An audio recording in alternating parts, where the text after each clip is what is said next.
बार बार आपसे हाथ जोड़कर निवेदन है कि निवेशक कर्मचारियों और कार्यकर्ताओं को बचा लीजिए।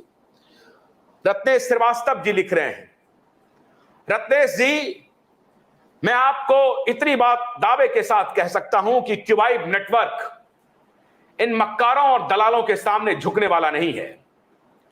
चाहे वो सेबी हो, चाहे वो पार्लियामेंट हो, चाहे वो नेता हो, चाहे अभिनेता हो, चाहे सुब्रत राय हो, क्यूबाइब नेटवर्क की पूरी प्रतिबद्धता आपके प्रति है। और आप ठीक कह रहे हैं कि आपको बचा लीजिए। आपकी लड़ाई में लड़ सकता हूं, पूरी शिद्दत से लड़ सकता हूं, आपके लिए जेल भी जाने के लिए तैयार हूं, आवश्यकता पड़ी तो जेल भी जाऊंगा, लेकिन मैं आपकी आवाज को पूरी मजबूती से मुखर करूंगा। मैं सिर्फ आपसे आग्रह कर रहा हूं कि जितने राजनेता इधर उधर घूम रहे हैं, बीजेपी के, कांग्रेस के, अन्य पार्टी के, उन सबको आप कहिए कि तुम्हारी औकात हमसे है, तुमसे हम नहीं हैं। हमसे तुम हो, तुम हमारे मालिक नहीं हो, हम तुम्हारे मालिक हैं। हमारी बात सुनो, नहीं सुनोगे तो वोट नहीं देंगे। भाजपा को भी कहिए, कांग्रेस को भी कहिए और अदालत के शरण में जाइए। अदालत को तो हम दो दो हाथ कर रहे हैं, अदालत से दो दो हाथ कर रहे हैं, अदालत से, माननीय अदालत से दो दो हाथ कर रहे हैं, माननीय अदालत से आग्रह कर रहे हैं। 25,000 करोड़ रुपए पड़े हुए हैं, अगर हैं पड़े हुए रिलीज कर दीजिए।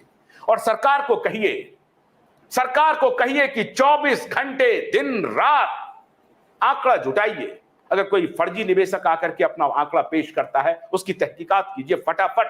सारे सर्किल ऑफिसर को, सारे डिस्ट्रिक्ट मजिस्ट्रेट को, सारे ब्लॉक डेवलपमेंट ऑफिसर को लगा दीजिए, सबका पैसा दे दीजिए, वापस कर दीजिए, उबार लीजिए इन लोगों को।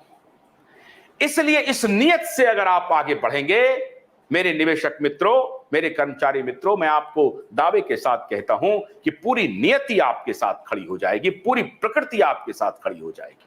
हमारी और आपके नियत में अगर दोष हुआ, खोट हुआ, तो कोई मदद नहीं करेगा। हमारी खोट का क्या करेगा? वो बेजा इस्तेमाल करेगा। कभी कांग्रेस वाले कर लेंगे, कभी भाजपा वाले कर लेंगे, कभी ये कुछ सत्ता के जो ब्रोकर हैं वो दलाल कर लेंगे।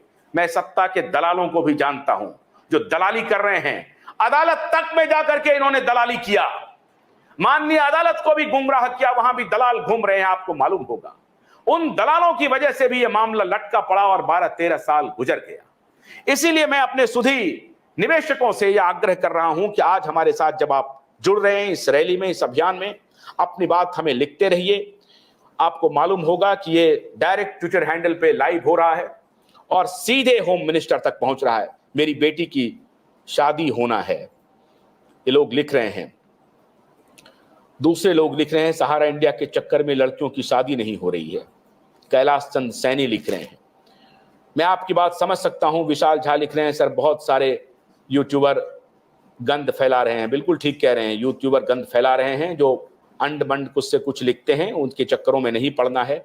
जहां असली बात हो रही है उसके चक्कर में पड़िए। कुमारी राधा लिख रही हैं ये एक जुमला है, 10,000 से क्या होगा। ठीक कह रहे हैं आप राधा, मैं आपकी बात से सहमत हूं कि ये 10,000 से क्या होगा। इसलिए मैंने कहा कि ये रैली के माध्यम से आज जो आप हजारों दर्शक हमारे साथ जुड़ रहे हैं, इसके माध्यम से मैं कोशिश कर रहा हूं कि कैसे जनता तक ये बात पहुंचाऊं। हमारे साथ कुछ लोग जुड़ रहे हैं, मैं उनसे सीधे जुड़ना चाहता हूं। मैं मीनाक्षी और प्रभात से आग्रह कर रहा हूं कि आप जो लोग हमसे जुड़ रहे हैं लाइव, उनसे जोड़िए। कुछ जो निवेशक हैं जिनको हम जान पाए हैं, उन तक हमने सीधे कोशिश किया है उनसे जुड़ने का, वो लाइव आज जुड़ रहे हैं। आप सबका मैं हाथ जोड़ करके अभिवादन करता हूं। मेरी आपसे व्यक्तिगत मुलाकात तो नहीं है, लेकिन मैं आप सबका अभिवादन करता हूं। आप अपना नाम बताइए और कहां से आप जुड़े हुए हैं। विनय कुमार लिख रहे हैं ओपन रनअप में सहारा ऑफिस से पेमेंट किया जाए। हाँ, ठीक कह रहे हैं कि ये बहुत सारे लोग लिख रहे हैं, तो आपका बहुत बहुत स्वागत है क्यूबाइब नेटवर्क पे। और जैसा कि मैंने आपको बताया कि हमारी प्रतिबद्धता निवेशक मित्रों आपके प्रति है, और आपकी पीड़ा को देखने के बाद जब